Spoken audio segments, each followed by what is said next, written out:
Hi everyone, and welcome to this is the final event of our first term of the Girls in Film School. I am Lucy Nurnberg. I'm the socials editor at Girls in Film, and today we're going to be doing a live Q&A with the amazing Keziah Quarcoo. If you missed it, Kez recently did a workshop for self-shooting directors where she took us into the kit room, explained like a few easy camera setups that you can try. And yeah, Kez, do you want to introduce yourself? Hi, my name's Kez. I'm a shooting director, and yeah, if there's any questions anyone has, please feel free to ask in the comments, and yeah, we can go through them. Perfect. Yeah, drop all your questions below. And I forgot to say, but if you did miss that workshop as well, that is over on our IGTV. So after this talk, you can catch up on that as well. So Kez, I thought I'd start before the questions come in. Maybe you could tell us like a little bit about how you got into film, sort of your director journey. Uh, um, hmm. So how did I get into film? I kind of came in a backwards way. I did media in college, and I was interested in photography. And then basically kind of bullied my way in haphazard ways from there. So a lot of my initial experiences with different jobs. I've worked in like kit rooms. I've worked in like a film school in their kit room. I've worked for like a hairdresser company, but making their films and editing and like assisting producing and just like all random. I've done studio assisting as well, but the studio assisting wasn't really studio assisting. It was more like I guess production assisting, not like direct photography, but kind of going from job to job, like learning bits from each. And then about 2 years ago, I kind of just went full time. No, 3 years ago. 2 years ago? Yeah, I went full time freelance and just kind of plunged in instead of doing it like on the side with other jobs. I was like, okay, cool, I'm going to actually do it now. So yeah, I guess. Brilliant. And like, are there any, when you were first getting started, were there any, what were like the biggest mistakes that you feel like you learned Ah. from? That tough one.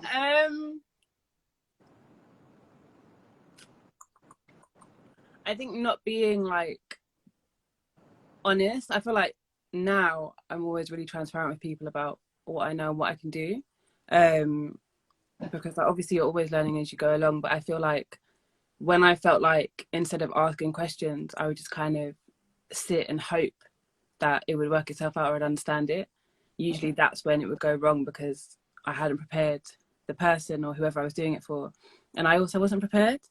Um, and I guess like there's so many mistakes you learn from, but I feel like just one mistake, which I think is like anyone can kind of relate to, is not putting myself forward for things based on feeling like, oh, I can't do it. Because there's so many opportunities I may have missed out on, or so many connections I could have made, and I was like, no, yeah, you're not good enough, or you're not at the right moment. Instead of just being like, oh, this is who I am, this is what I know, can I do this? And they're like, yeah, cool, that works for us. Do you know what I mean? So I guess that's the kind of biggest mistake. Do you know what I mean? Yeah. I can definitely relate to that. I feel like we're our own worst enemies so much. And just like, yeah. Fake the confidence until you have it is a good way to go about it, isn't it? Yeah, I think so. It's like, do you know what it is? You see, I always see like tweets around this, whatever people saying that you might talk yourself out of a job that someone who knows half of what you know is already doing, and it's just like that's literally. And a lot of the time, you learn on the job as well. Like even when you do a new role, you've always got to learn how to fit into that company or that way of working. So you're always starting like kind of on a fresh foot, but you're bringing what you knew before. So yeah, it's always the same. For sure. Okay, so I've got a couple of questions rolling in here. The first one is, can you clarify what you mean by shooting director? So does that mean you do camera work as well as directing? It does. I basically, when I started freelancing, I was a bit greedy, and I think my past roles, like when I was working for corporate companies, I was a shooting producer or a shooting assistant producer, which meant that as well as assisting with production or producing things, I would also go out and camera operate. So I think in the beginning of my freelancing, when I said I was a shooting director, and still to a degree so now, it was to advertise myself as like, I can direct, but I also want to shoot, or I can do both at times. So yeah, that's what I mean by shooting director. I like now more so I say director and photographer, because it's, if I need to shoot or if I want to shoot, I can, but I've realized my way of working, which is more efficient just being a director, because I think I have more confidence now, whereas when I first started, I didn't feel I had enough confidence to just be a director. So I also shot to kind of like subdue the anxiety in my mind and be like, okay, you have the camera. Do you know what I mean? You can focus on that. But yeah. It's useful to have the skills though, because then at least, you know, you can kind of see. It makes such a difference. I think also as well, like, I don't think I'd be able to do what I do now without having done everything else, because it's such a team effort. But if you can understand the perspective of like your DOPs or your gaffers or like your production assistants, if you understand how to make everyone's job easier or things you need to consider, say like you're on set and you need to change setup, instead of saying, oh, can you change that in like 5 minutes, you'll know, oh, okay, they need a good like 30 minutes or 45 minutes. So it makes such a difference in that way. Mm-hmm.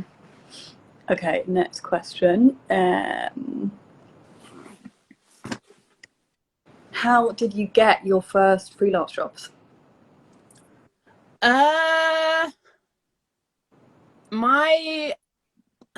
If we're saying my first ever freelance job, I think that was like shooting someone's wedding.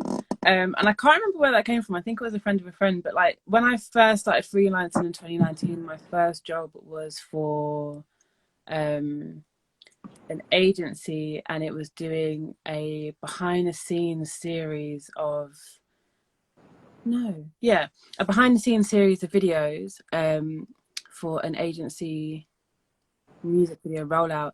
And I got that job because my friend Laura Gallup, who's a DOP, I think she sent me a screenshot someone had posted on a Facebook group looking, I can't remember what they were looking for, whether they were looking for a shooting producer or like a camera person or something. And then I reached out to the producer, who was another friend, Jessica Boyd, and then that was my first freelance job. So literally like through a friend and another friend, and then came together. But literally all of my jobs have been like word of mouth, or a friend being like, oh, I saw this, what do you think? You reached out to that person, and yeah, that's kind of how my first job was. And that was I learned so much in that job. It was kind of like a documentary job, but also I guess in terms of my portfolio, when I first started freelancing, to have that kind of to put on my CV, it just made a bit of a difference, I think. Mm-hmm. So, yeah. I feel like, yeah, the network and word of mouth and like friends is it's like so common that jobs happen that way, isn't it? This question is kind of related, moving on from that.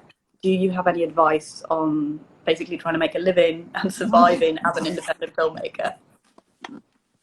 I think it's a really, I find our industry very weird, and making a living is very weird because it's not linear. Like well, I guess anything I say, I'm speaking from my experience, because my experience is different to a lot of other people. There are people that sit in different parts of the industry where they've kind of been working in it for years or whatever. I've kind of mishmashed everything together into something that works for me.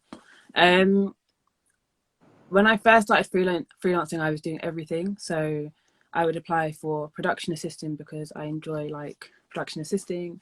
I would apply for jobs as a lighting assistant. I would do photography, and then you have like directing and shooting directing, which I think I got a lot of work from shooting directing, because I think agencies and smaller budgets sometimes favour that, because it's like two jobs meshed into one. Sorry, my sister's shouting in the background.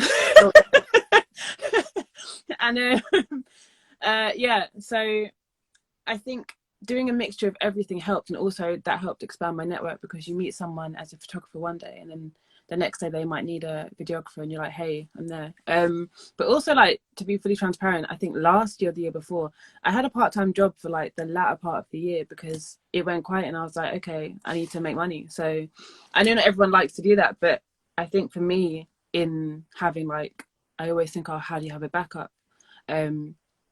If my CV is always running with some kind of part-time work when it goes quiet, like, that's fine. And it's social because sometimes freelancing can get slightly lonely at times. So yeah, I had a mixture of part-time jobs and doing everything really. Yeah. Cool. And would you say it's better to focus on making your own films and your own projects, or building contacts and experience it by freelancing, or a mixture? I guess this is particularly when you're starting out, this question. I think I feel like you need a portfolio of work to show what you're interested in, what you want to do, because a lot of the time when people are putting you forward for jobs, they need to see what you've done, so you can kind of in a way spoon feed your client that, oh, this is what you'd like to do, this is what I can do that relates to it. I think it's very costly to, it's very,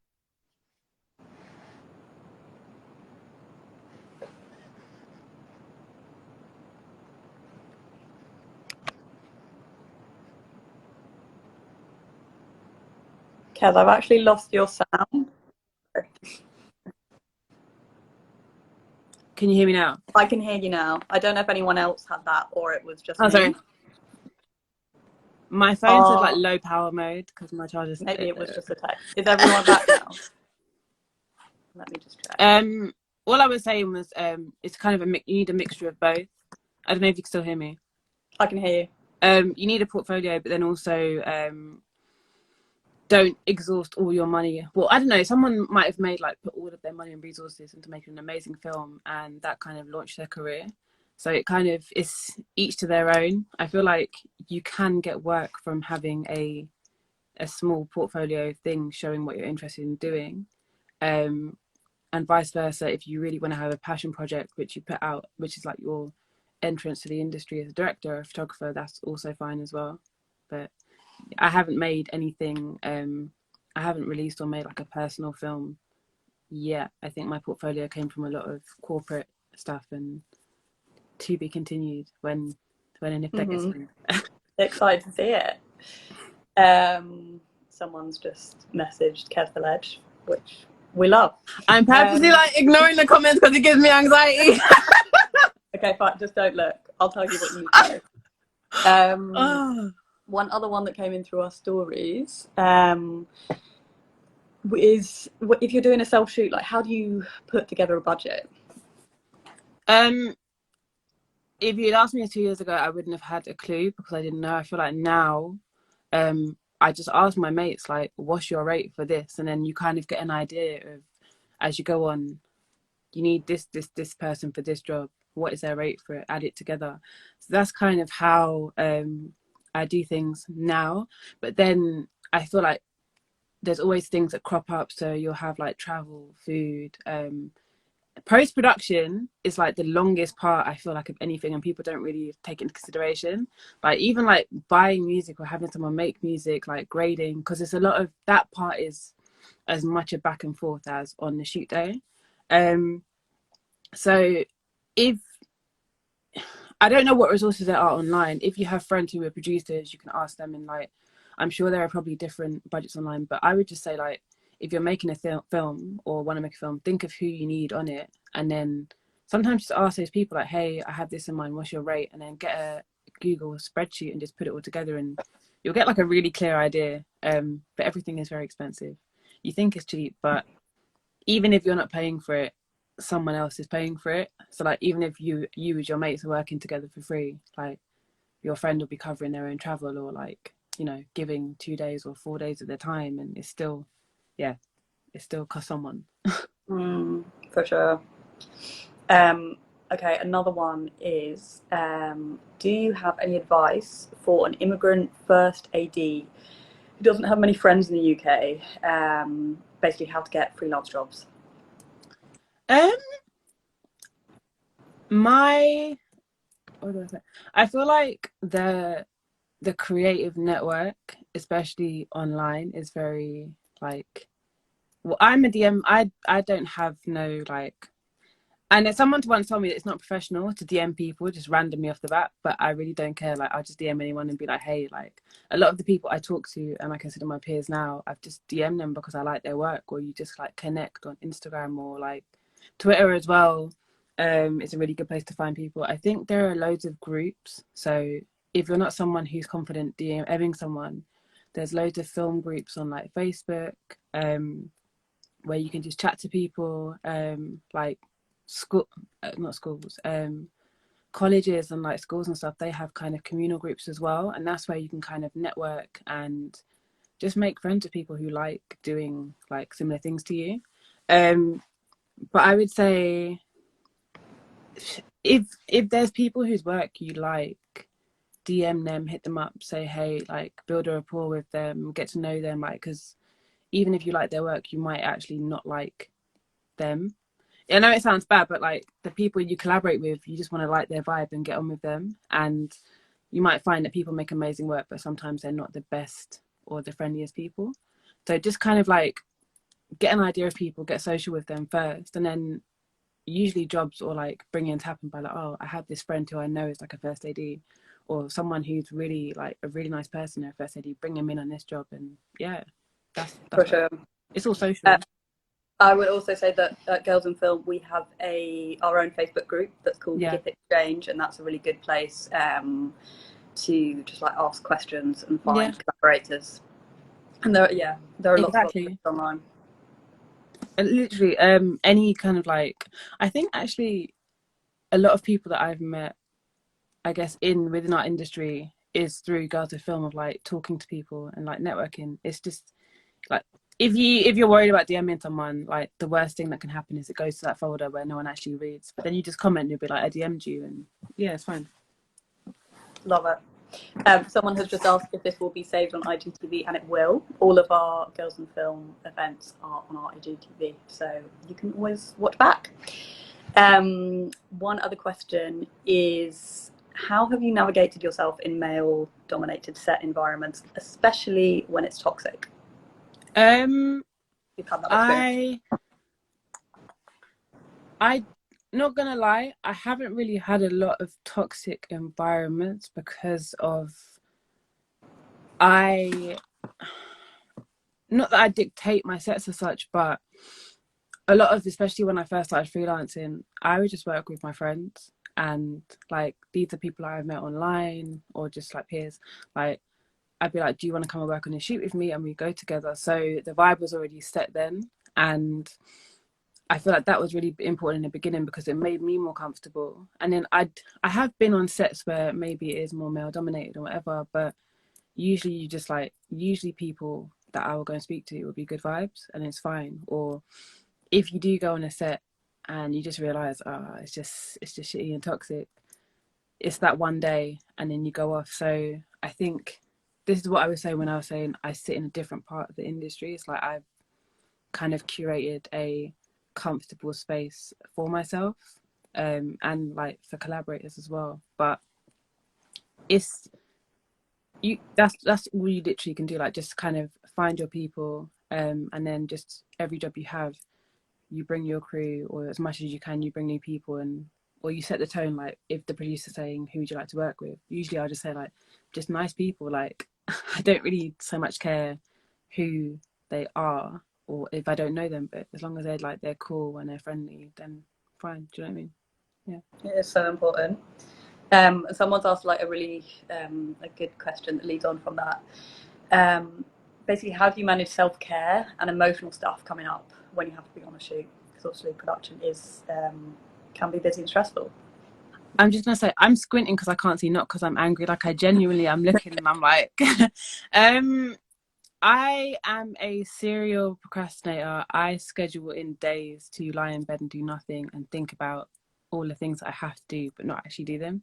Like today, I maybe got out of bed at 4 and I literally emailed a client asking them, can I send them something at like 3 a.m. because I know I won't be active till 9 p.m. even though I have nothing going on.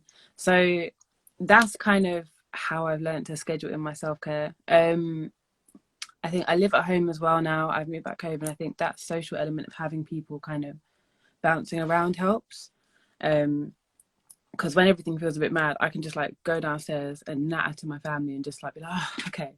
Do you know what I mean? I'm offline from that. So I think learning how you work, like sometimes I'll go for a drive and I'll do like calls in my car, which is not really like professional, but that's like my comfortable space. Or I'll lie in bed and I'll need to write something up, but instead of being on my laptop, I'll use my phone. So kind of just merging what works for me. And sometimes I literally tell people like, I'm having a really bad day today, but let's do this call. Do you know what I mean? Like just being, everyone is human, and I feel like lockdown has definitely allowed people to be more transparent in how they really feel instead of having like a professional veil. So sometimes if you're just real with people, all they can do is be like, oh, okay. You're having a bad day today, cool, we'll work around that. Do you know what I mean? So yeah. I am really I love that you schedule in days off. I feel like I can definitely learn from that. That's It's so like good. semi-day, not even days off, but just like days where you know that somewhere there'll be a pocket of productiveness between those 24 hours. You don't know where it'll be, but Surprise. yeah, do you know what I mean? It'll come up somewhere. Yeah. Well, you can't really be creative unless you allow time to Do you like know what I really mean? fit. That's it. You need days to do nothing, or like you need time to sit and actually like be influenced by everything and nothing, I think. For sure. Okay, another one from our stories. What are the biggest differences if you're setting up in a studio versus on a location shoot? Um, Location, I feel like it depends. It's studio to a degree. You can kind of prepare and everything is there. Like you have your electricity, you have like your toilet area, you have this, that, and whatever, and it's all in one space. I feel like it depends on the shoot and it depends on what you're doing. I kind of for stills like to be outside, but the issue with outside is if I'm thinking of going to location, it's do I need power? Where are we going to use toilets? Where are we going to change? Where are we going to eat? Where are we going to rest and store stuff? I think obviously like permits as well. Like back in the day, I just roll up to like the beach and we just shoot in like cars, whatever, and wing it and hope for the best. Whereas now, like I have a kind of aesthetic I enjoy trying to replicate. So you know, you can just roll to the beach some days, but it's not the same. And when you're in a bigger group, like you need permits because people will stop you. And so I think especially now with COVID, if it's like a smaller shoot, a studio is, it's just, you know what you have, to work with, and it's just a bit easier, I think. It all depends. Sometimes you want the aesthetic of the sun, like you just want the sunlight out and just kind of roll with it. So either or really. And sort of related to that, I think like you are, like I love your lighting, and we recently published like some photos of yours on our Instagram. With the Me great, over Emmy. Oh, yeah, thank you. you love that. But like, could you maybe just like briefly explain one of the setups of those photos, or like how you, yeah, how you designed? So the first image of Emmy nude was in a studio.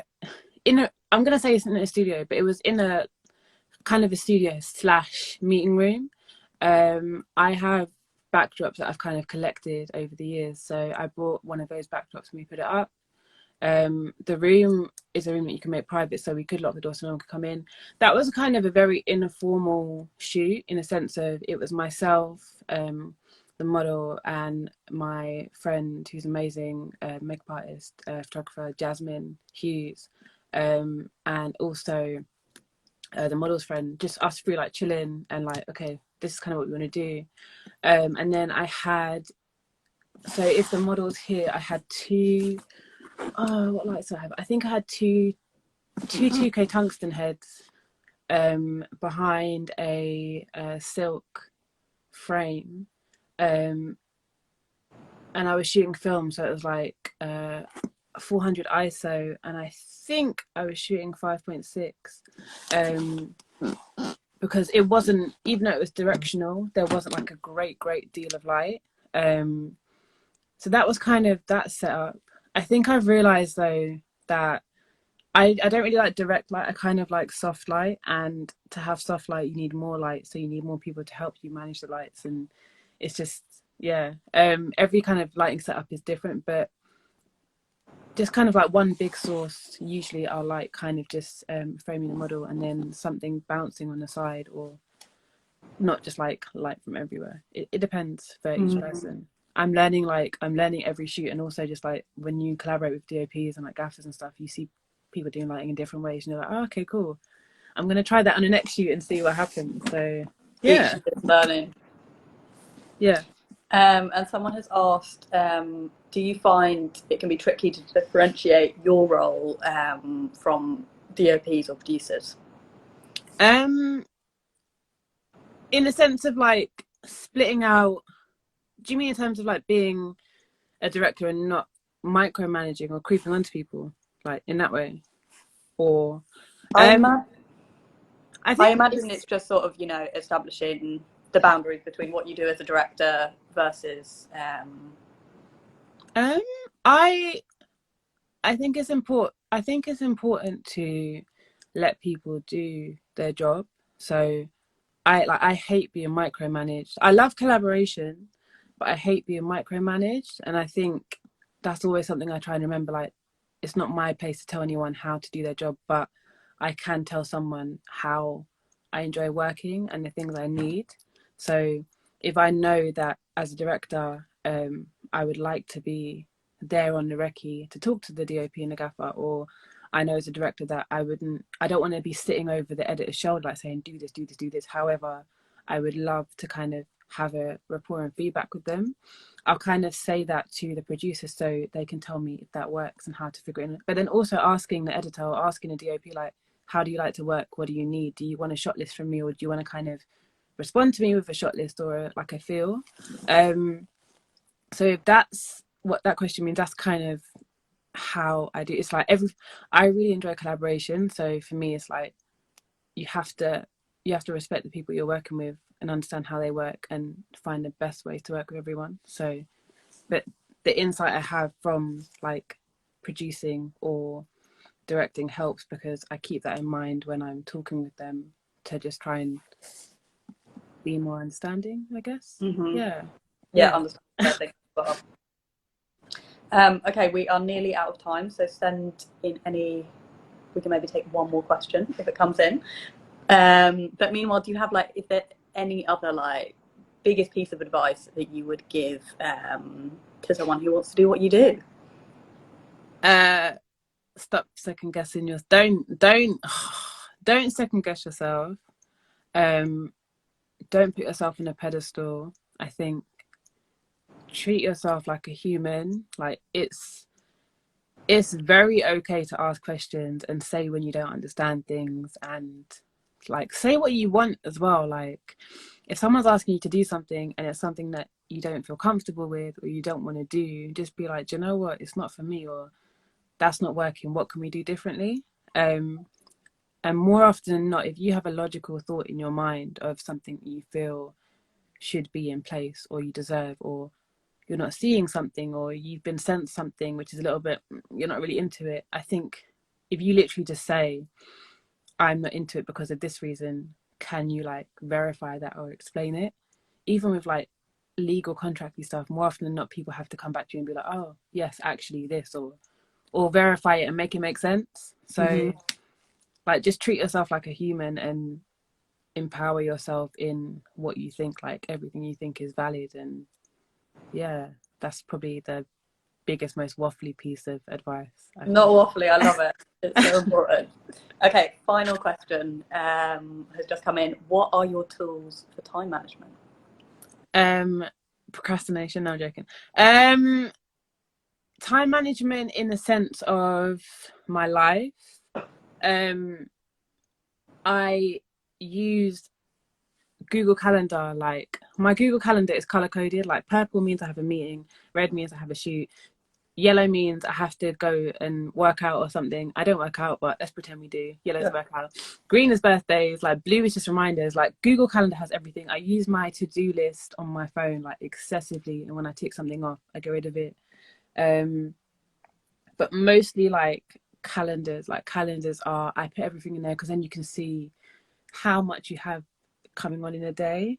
And then on shoots itself, like that's usually why I have a producer. But I think experience has taught me things. So like if someone says to me, oh, we have a shoot, but you know, you're gonna get there at 8 and we need to be filming by 9, I could be like, yeah, that's mad. Like unless we have a pre-light day, or unless we have like time to load in and figure out and test what we're doing, like that's not gonna happen.